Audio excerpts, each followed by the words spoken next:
The grand chamber of the Galactic Empire's council glowed with golden light. Thousands of delegates from across the stars gathered inside. The ceiling stretched high above like the sky of a world, covered with painted murals of the Empire's victories. Banners of conquered worlds hung proudly on the walls, each one a reminder of how strong the Empire had become. The air was heavy with pride, but also with arrogance. The council had gathered to discuss the newest discoveries near the edge of the spiral arm. Reports had come in of a small blue planet, a world filled with oceans and land where a young species called humans had built cities, ships, and weapons. To the Empire's rulers, this was not a matter of fear. It was an opportunity. Another world to add to their banner, another people to kneel before the throne. The Emperor himself sat at the highest platform, a towering figure dressed in robes of shining silver. Around him were nobles, admirals, governors, and envoys from hundreds of alien species, all sworn to the Empire. Their voices rose and fell as they debated what should be done about this new world. Some argued it should be ignored. Others demanded it should be conquered quickly. A few laughed, saying that any species still bound to a single planet could never pose a threat to a galactic power. It was then that an old voice asked to be heard. A veteran soldier, long retired, stood at the edge of the chamber. His body bore the marks of countless wars, scars across his skin, a missing arm replaced by a mechanical limb, and eyes that seemed older than time itself. He had served the Empire before many of the counselors were even born. His name was General Korovan, remembered by some as a hero of the Outer Wars. "Let me speak," the veteran said, his voice deep and slow. The chamber grew quieter, not out of respect, but curiosity. What could this relic of the past add to the conversation? Still, the Emperor raised a hand and allowed him to step forward. Korovan walked to the center of the floor, his heavy boots echoing across the chamber. He stopped beneath the great murals of victory, and his eyes studied them with little interest. He had fought in many of those wars. He knew the cost of those banners. "Great Emperor," Korovan began, bowing his head, "and honored counselors, you look at this new species and see only another weak people to bend. But I must warn you, do not underestimate them." The counselors exchanged amused glances. One of them chuckled. "Are we to fear primitives bound to a single world?" "They are not primitives," Korovan said firmly. His voice carried the weight of a man who had seen too much. "I have fought many species in my time. Some were fierce. Some were clever. Some were stubborn. But none were like them. I have faced humans before." A ripple of surprise moved through the council. Few had expected that answer. Korovan continued, his eyes sharp. "Long ago, during border conflicts beyond the Empire's reach, I fought as a mercenary before I was called back to Imperial service. It was there I first crossed paths with humans. Small in number, poor in technology compared to us, yet they fought with a spirit I had never seen before. They bled, they suffered, but they would not yield. Every battle with them felt like striking against stone. It hurt us more than we expected." He raised his metal arm. This it was the price of underestimating them. The chamber grew tense for a moment. The counselors stared at his scarred form, but then laughter broke out. An admiral leaned back in his chair, his voice filled with mockery. "Old soldier, your scars are proof of your weakness, not their strength. If humans truly were so dangerous, they would already stand among the stars ruling worlds as we do." The others nodded. To them, technology and numbers were everything. To them, humans were nothing more than an isolated curiosity. Korovan's jaw tightened, but he did not raise his voice. "You measure strength by ships and armies, but humans measure strength by will. They fight not only with weapons, but with imagination. Where others retreat, they advance. Where others break, they endure. That is why I warn you. If you seek to make them kneel, you will find your task far harder than you expect." One governor waved a dismissive hand. "Your words are fear, not wisdom. What can one small world do against the Empire? We command thousands of fleets, billions of soldiers, countless resources. They are dust compared to us." "Dust," Korovan said slowly, "can still choke the lungs of a giant." For a brief moment, silence returned to the chamber. Some counselors shifted uncomfortably. A few younger officers glanced at the old general with unease. But pride is a heavy chain, and the Empire had worn it for too long. The Emperor himself finally spoke. His voice was calm but sharp as a blade. "General Korovan, your loyalty is not in question. Your service is honored, but your fear clouds your judgment. These humans are young. They are reckless. And they will learn their place beneath our banner, as all others have before them. The old veteran bowed, though there was no respect in the gesture, only weariness. I have spoken my warning. You may laugh at me, but when the day comes, you will remember my words. He turned and left the chamber. His footsteps faded, but his words lingered in the air like a shadow. The council quickly returned to its debates, mocking the general's warning as the ramblings of an old soldier lost in his memories. Yet somewhere deep in the silence of the hall, the murals of conquest seemed to watch with silent eyes, as if even they questioned the Empire's pride. And far away, on the small blue world of Earth, humanity continued to grow, unaware that the galaxy's greatest empire had just set its gaze upon them. The Galactic Empire moved quickly.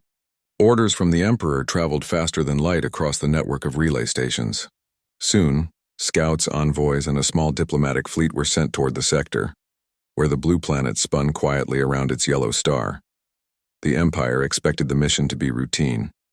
After all, they had done this countless times before. Find a new species, show them the power of the Empire, and demand tribute. If the species agreed, they were absorbed as subjects. If they resisted, the fleets came. To the Empire, this was simply the rhythm of history, but this time things would not go as they imagined. Arrival in the Sol system, the Imperial fleet entered the Sol system in a flare of silver light. Their ships were long and sharp, carrying banners of the Empire across their hulls. The flagship Imperial Spear took point, followed by 3 escort vessels and a diplomatic cruiser.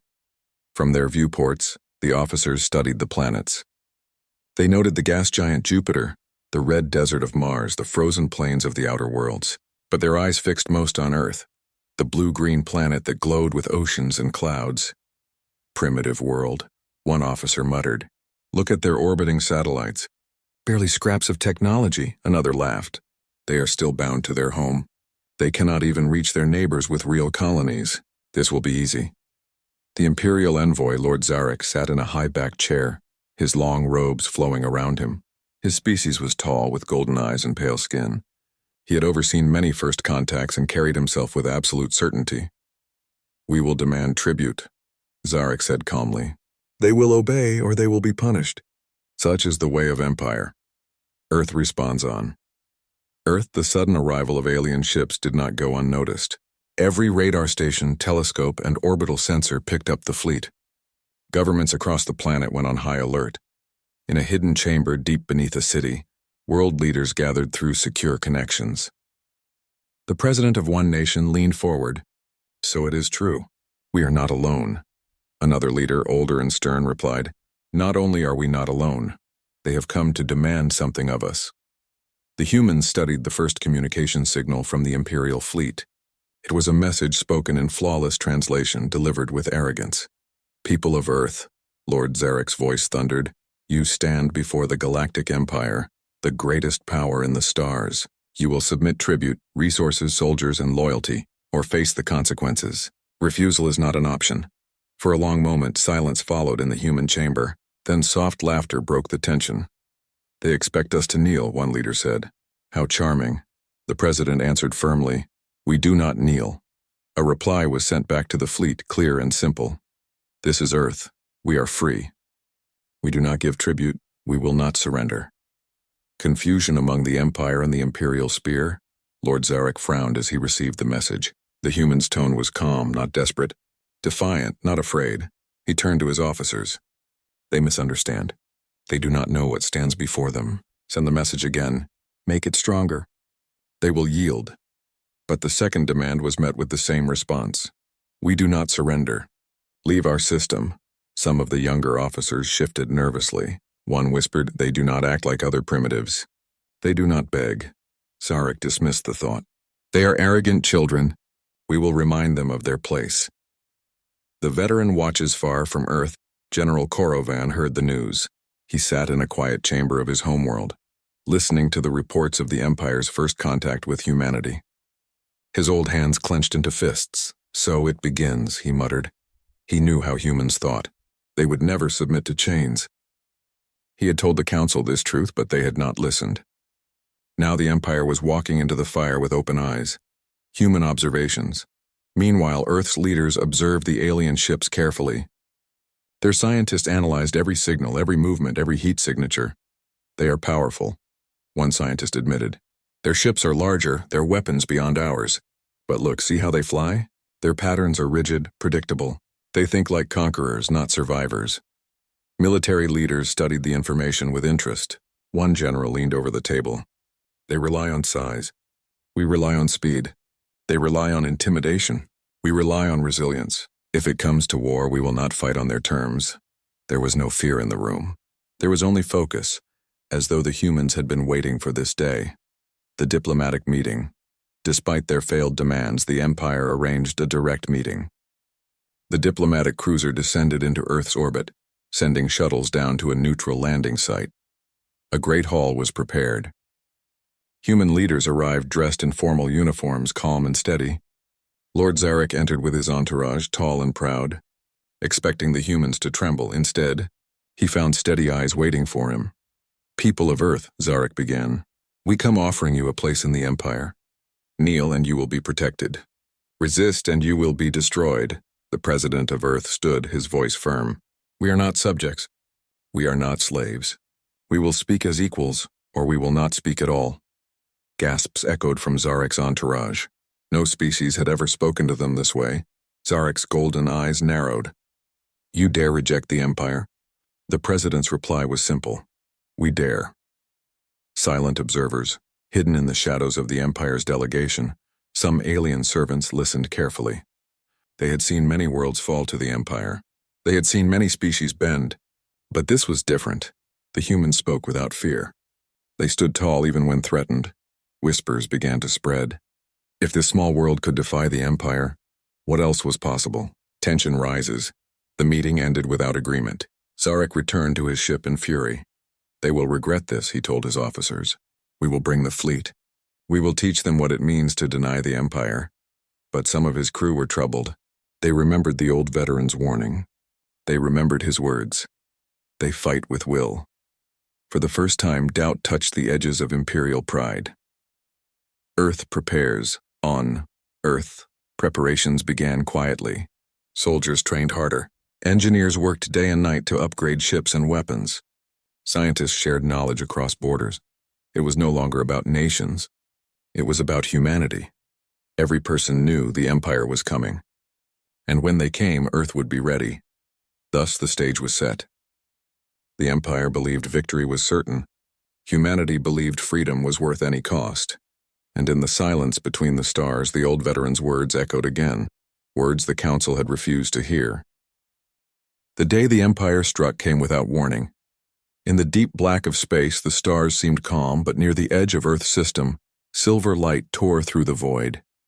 From hyperspace came a fleet of the Galactic Empire, 30 warships, sharp and gleaming, their hulls marked with the crest of the throne.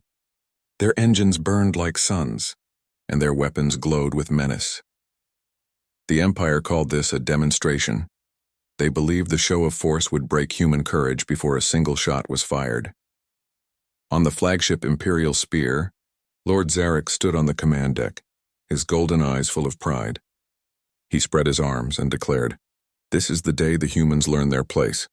We will show them the cost of defiance." The officers cheered, but not all of them smiled. A few, young and uncertain, remembered whispers of General Korovan's warning. Human eyes on the sky back on Earth. Satellites caught every movement of the invading fleet. Alarms spread across bases. Command centers came alive with activity. In a fortified bunker, human generals studied the incoming ships. The screens glowed with red markers, each representing an Imperial vessel. "They're here," one general said quietly. The President of Earth entered the room, calm despite the tension. "We knew this was coming. Are our defenses ready?" Another general nodded. "Our orbital platforms are armed. Our fighters are deployed. And our fleets are waiting at the edge of Mars." The President's eyes narrowed. "Then let us show them who we are." First shots, the Empire's fleet advanced past Mars, their formation perfect and rigid. Lord Zarek gave the order, "Fire warning strikes, burn their satellites. Show them resistance is hopeless." Beams of white energy lanced out. Several human satellites burst into flame, falling into Earth's atmosphere as streaks of fire. The Imperial crew cheered again. But their celebration ended quickly. For even as the satellites burned, human ships appeared. Small compared to Imperial warships, they rose from behind Mars like a swarm of hornets. Their hulls were not polished silver, but rugged steel designed for endurance. They did not move in stiff lines, but in wild, shifting patterns. The battle had begun. The surprised Imperial officers sneered at first. Primitive craft, one muttered. They will fall in moments. Yet when the humans attacked, the Empire learned something new. Human ships did not charge blindly. They moved with purpose, striking weak points in the formation. They launched missiles in swarms, overwhelming Imperial shields. Their fighters darted in close, using speed and bold maneuvers to slip past defenses. One Imperial cruiser exploded, torn apart by coordinated human fire. Another was forced to retreat, its engines crippled. On the flagship, Lord Zarek's smile vanished. How? He demanded. Their weapons are weaker, their ships smaller. How do they fight like this? An officer stammered, They do not follow patterns, my lord. They improvise. On the ground, while fleets clashed in orbit, smaller Imperial units landed on Earth's surface. They expected to find frightened civilians running in panic. Instead, they found resistance. In the forests, human soldiers struck with ambushes using terrain as weapons. In the deserts, they endured heat that Imperial troops could not bear. In the frozen north, they fought in silence, blending with snow and ice. Imperial soldiers were trained for open combat with clear orders. But humans adapted to every situation.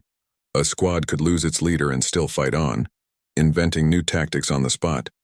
One Imperial commander shouted in frustration, They refuse to break. Every battle costs us more than it should.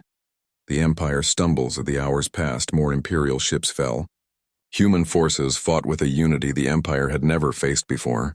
Nations that had once argued now fought side by side, their soldiers standing as one people. On the Imperial spear, officers grew restless. The battle was supposed to be simple, but now it dragged into chaos. My lord, an admiral said nervously, we must retreat and regroup. Lord Zarek slammed his fist on the console. Retreat? From primitives, never. Bring the fleet forward, crush them. But pushing forward only brought more disaster. Human ships lured Imperial vessels into traps. Fighters darted between asteroids, using space itself as cover. Even when a human ship was destroyed, its crew transmitted new data to Earth, allowing others to learn and adapt. Every loss made humans stronger.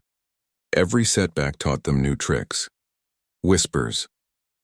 Across the galaxy, news traveled quickly across the Empire. At first, the reports were silenced, dismissed as rumors. But soon the truth spread. Whispers began in the outer colonies. The humans fought them, and won battles. The Empire lost ships. The old veteran was right. Among conquered species, hope began to spark. If humans could resist the Empire, maybe others could too. The veteran's voice, General Korovan, listened to the transmissions with grim silence. He had expected this. He had seen it before. They did not listen, he murmured. And now they pay the price. He closed his eyes, remembering battles long past. He could almost see the humans again. Mud on their faces, fire in their eyes, fighting long after others would have surrendered. He whispered to himself, The Empire does not understand. Humans are not fighting only for land or power. They fight for freedom, and that is a fire that does not die. The turning moment back in the Sol system, the clash reached its height. The Imperial fleet tried to surround Earth, but the humans broke through again and again. At one point, a small human destroyer rammed an Imperial battleship, sacrificing itself but tearing open the larger vessel. The explosion lit the void and cheers rose from human command centers. This is madness, one Imperial officer cried. They fight as if death means nothing. Lord Zarek growled, It means they are fools, and we will bury them. Yet in his heart, even he felt a flicker of doubt. Aftermath of the first clash at last, battered and bleeding, the Imperial fleet pulled back beyond Mars. They had not been destroyed, but neither had they triumphed. Too many ships were gone. Too many soldiers lost. On Earth, humans celebrated, not because the war was over, but because they had proven something greater. The Empire could bleed. The President addressed the people of Earth. His words echoed across the planet. We have faced the Empire and stood unbroken. We are not alone in this fight. We are humanity, and we will endure. Shadows of what comes next, in the halls of the Galactic Council, news of the defeat spread like wildfire. The councilors shouted in anger and disbelief.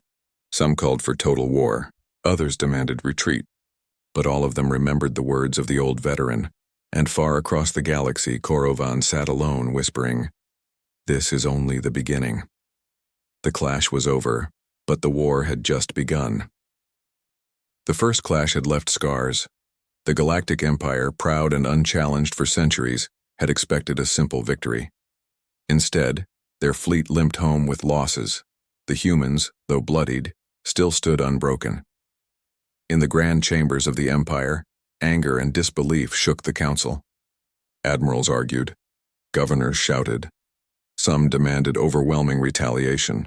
Others whispered for the first time in memory that perhaps the Empire had made a mistake. But the Emperor silenced them all. His silver robe gleamed as he raised a hand. "These humans are not gods," he declared. "They are flesh and blood. They will fall. We will gather a greater fleet and we will burn their world if we must.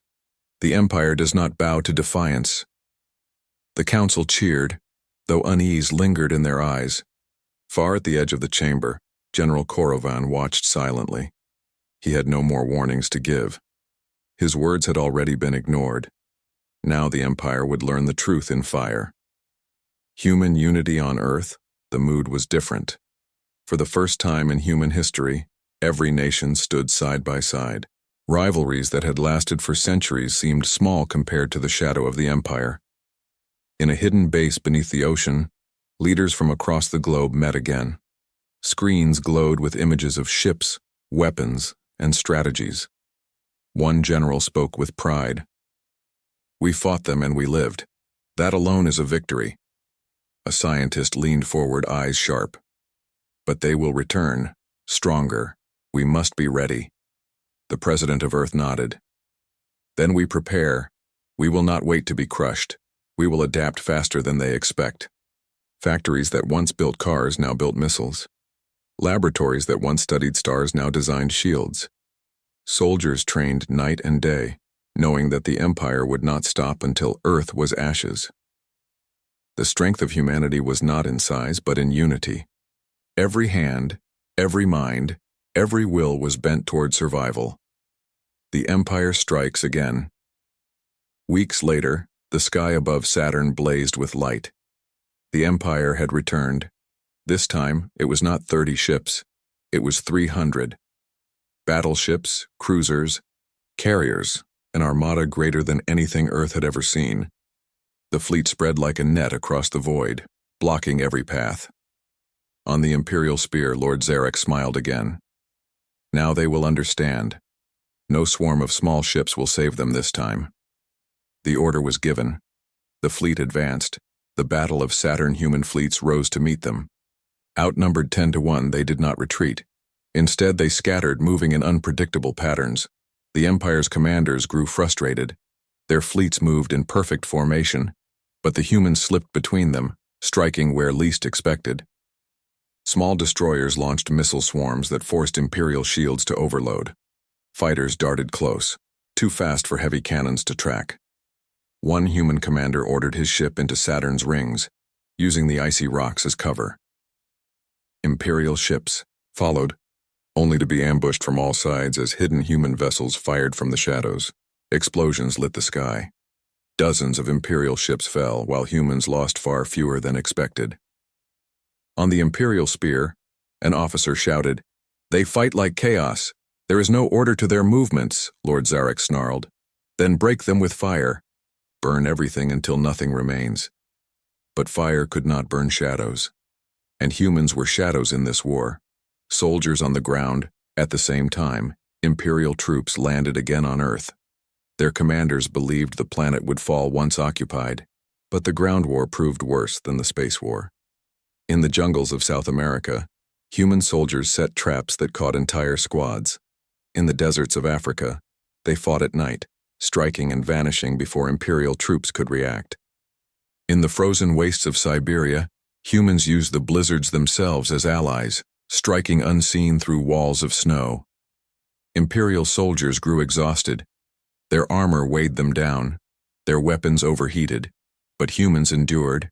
They carried less, moved faster, and fought longer. One Imperial captain wrote in his report, "They do not fight like soldiers, they fight like hunters. Every tree, every hill, every shadow is their ally." The cracks in the Empire's losses mounted, whispers spread among the Empire's ranks. Some soldiers asked why they fought so hard for a world that refused to bow. Others began to admire the humans in secret, speaking of their bravery. Among conquered species, rebellions began to spark. "If the humans can resist," they whispered, "why not us?"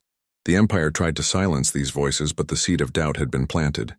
And once planted, doubt grows like fire in dry grass. The veteran's words.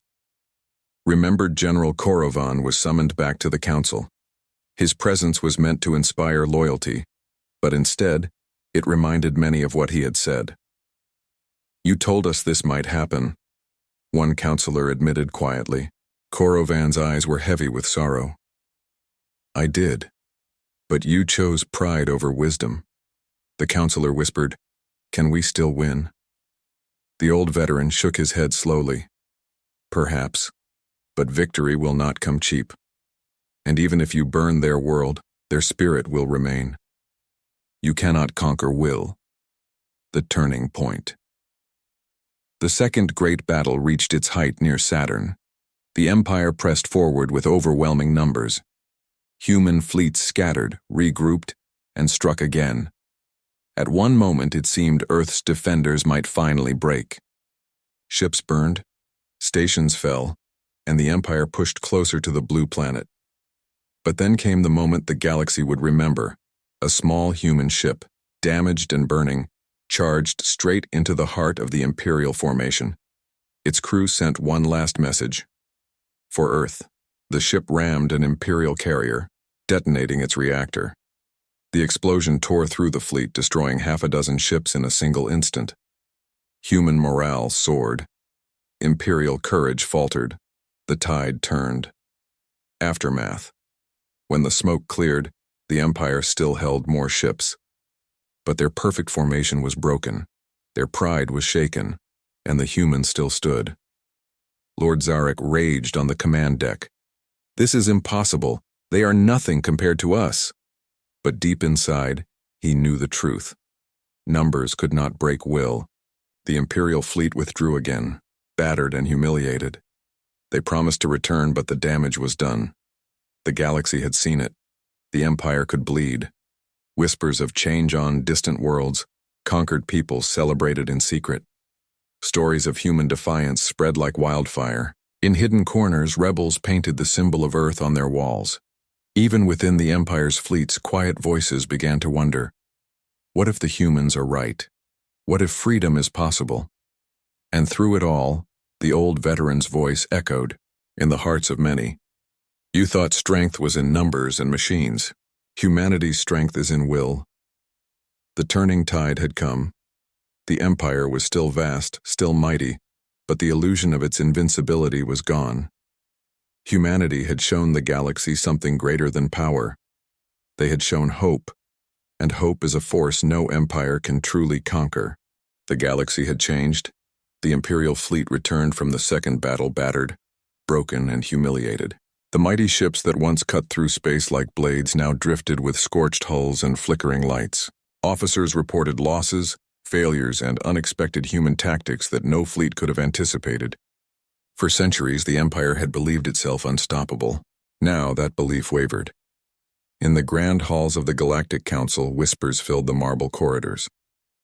Delegates spoke in hushed voices, afraid that their own pride might betray them. The Emperor sat in his silver robes, his face shadowed and quiet. No amount of ceremony could hide the sting of defeat. The veteran returns General Korovan, the old alien war veteran who had first warned them of humanity, was summoned once more. His arrival caused a stir among the counselors. Many had dismissed him as old and irrelevant. Now they had no choice but to listen.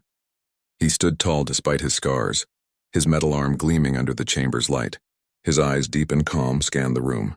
He had seen victory and failure, pride and arrogance, and now he saw a council forced to face reality. You wanted proof, he said quietly, his voice carrying through the chamber. You have it. Humanity is not a threat that can be measured by ships or armies alone. They are something else entirely. A young admiral frowned. But they are few. Their technology is small compared to ours. How can they be a real threat? Korovan shook his head. You still do not understand. Their strength is in will. They fight for freedom.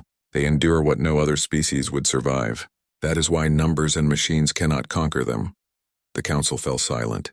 For the first time, they realized that the veteran had been right all along. Humanity's message. Meanwhile, on Earth, celebrations were tempered by preparation. Humanity had survived 2 major confrontations and proven that they could resist the galaxy's greatest empire. But every leader, soldier, and scientist knew that the empire would return with greater force. The president of Earth addressed the planet, speaking to millions across screens and networks. We have faced the empire and stood unbroken. We have shown the galaxy that humanity will not kneel. But this is only the beginning. We will prepare, we will adapt, and we will endure. Our freedom is worth every sacrifice. Humans cheered, but behind the celebrations was a calm resolve. They were not naive. They knew that war was not over. Yet for the first time, they had earned the respect of the universe, not through domination but through courage. The Empire reacts back in the Imperial chambers. The Emperor called a council meeting. Every report of the last battles was reviewed. Maps of lost ships, broken formations, and human strategies were displayed. Is this what we face? The Emperor asked quietly. A senior admiral replied, Yes, Your Majesty. They fight differently. They adapt. They do not follow rules. And they will not surrender. The Emperor's gaze hardened. Then we must understand them. We must study them. And we must find a way to deal with a species that cannot be broken by force alone. Korovan, standing in the back, nodded silently. He had fought for the Empire, but he had also seen the spirit of humanity firsthand. He knew that understanding would be difficult and perhaps impossible. Lessons in the galaxy across the Empire. Whispers spread like fire. Conquered species began to wonder, if humanity could resist, could they resist too? Rebel groups took heart from human victories, seeing that even the mightiest empire could be challenged. Some fleets secretly watched Earth, not to attack, but to learn. Scientists studied human technology, and philosophers debated their strategies. Humanity had taught the galaxy a lesson that could not be erased. Willpower, courage, and unity could defy any empire. Even some of the empire's own soldiers began to question their loyalty. If humans could endure, perhaps their own species could live without oppression. Doubt, once impossible, now found a foothold. The veteran's reflection, General Korovan, walked alone in a quiet garden on his home planet. Stars shone above him, distant yet familiar. He thought about the humans he had faced long ago, and about the battles they had just fought. They are remarkable, he whispered to himself, not because of their strength, but because of their heart. Their courage is unending. Their will is unbreakable. He remembered the council's arrogance, their dismissal of his warnings, and yet he felt no bitterness. He had seen humanity at their best, and he knew that the Empire had learned a lesson it would not soon forget. They will shape the future, he said quietly.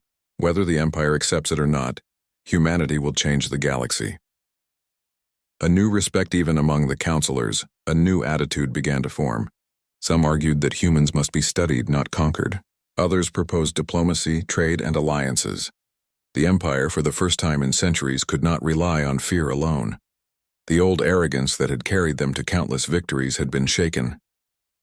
The galaxy had learned that there were limits to power, and at the edge of that realization stood humanity, not as conquerors, but as a species that refused to be crushed. Humanity's future on Earth, the humans continued to prepare. Their fleets were strengthened, their soldiers trained harder, their scientists pushed technology to new heights, but they also knew that courage and willpower could not be replaced by machines. Every human understood that freedom was a prize earned through effort, endurance, and unity. Every victory, every resistance was a statement to the galaxy. Humans would never kneel. And in the quiet moments, when the stars were brightest and the universe seemed endless, they remembered the words of the alien veteran who had first seen their potential. They underestimated you, the veteran had said, but one day the galaxy will know your strength. Now the galaxy had seen it, and it could not forget. The Empire's lesson in the halls of the Galactic Council. The Emperor spoke once more in a tone quieter than before. We thought strength was in fleets and armies. We were wrong. Humanity fights with will, courage, and unity. That is a force we cannot conquer with fire alone. Perhaps the lesson is not to destroy them, but to learn from them. Perhaps even we must change. For the first time, even the most powerful rulers of the Empire understood something that General Korovan had tried to teach them for decades. True strength is not measured in numbers or machines, but in spirit. And humanity, the small blue planet that had defied the greatest empire in the stars, had shown the galaxy the meaning of courage. Closing the Empire would survive. Humanity would continue to grow. The universe remained vast and dangerous, but one truth now echoed across the stars. Willpower and courage can defy even the greatest power. The veteran smiled faintly, watching the stars. His warnings had been ignored, but the lesson had been learned. The galaxy had seen the rise of humanity, and it would never be the same again.